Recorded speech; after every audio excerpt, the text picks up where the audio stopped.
Meghan, the Duchess of Sussex, has won her 2-year legal battle with the Mail on Sunday over the publication of a letter she wrote to her estranged father, Thomas Markle, after her wedding to Prince Harry. Today, the High Court ruled that the Duchess had had a reasonable expectation that the letter would remain private.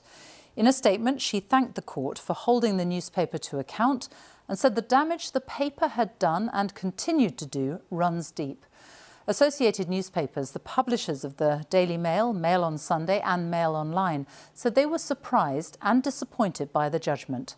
This report from our royal correspondent Nicholas Witchell contains flash photography. This is a significant victory for the Duchess of Sussex. Meghan, strongly supported by her husband Prince Harry, has shown herself to be absolutely determined, robustly to defend her right to privacy. This case began after the Mail on Sunday published lengthy extracts from a letter she'd written in late 2018 to her estranged father, Thomas. Meghan's lawyers had told the High Court that the letter was a heartfelt plea from an anguished daughter. They'd applied for something called a summary judgment. That's a judgment without a full trial, on the basis, they said, that the Mail on Sunday had no real prospect of success. And the judge agreed. Mr. Justice Warby examined the evidence and found, taken as a whole, the disclosures published by the newspaper were manifestly excessive and hence unlawful. There is no prospect that a different judgment would be reached after a trial, he said.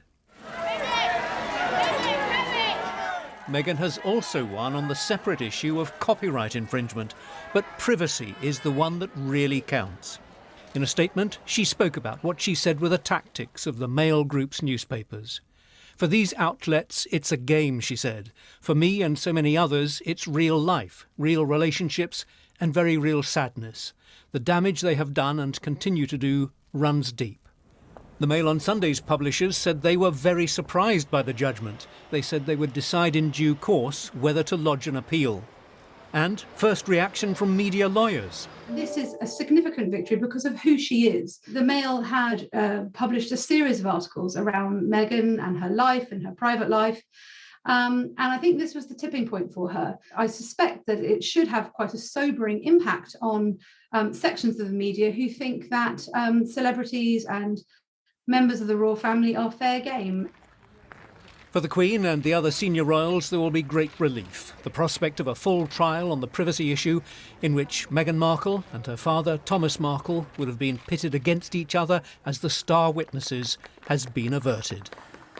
And Nick joins me now, and it really is quite a victory for the Duchess, a judgment that many thought could go either way. This is absolutely game, set and match, a significant and considerable victory for the Sussexes. And yes, this was a big gamble to take on a big newspaper group, and it is absolutely paid off. I'm sure the rest of the family are pleased for them. It's a sharp warning to the media, but I think their overwhelming feeling will be one of relief. I mean, can you imagine how this could have played out if it had gone to a full trial? Meghan Markle being cross-examined in the witness box, Thomas Markle across the court appearing for the Mail on Sunday, all the strains within that family playing out in public.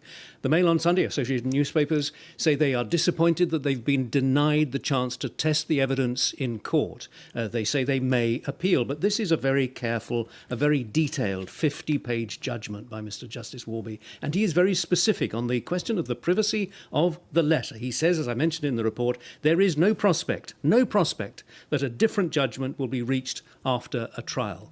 Now, there is one technical issue over copyright still to be decided. There is another matter still to be decided. That's the question of damages. This is a pretty salutary day, I would suggest, for sections of the British media. Nick Witchell, thank you.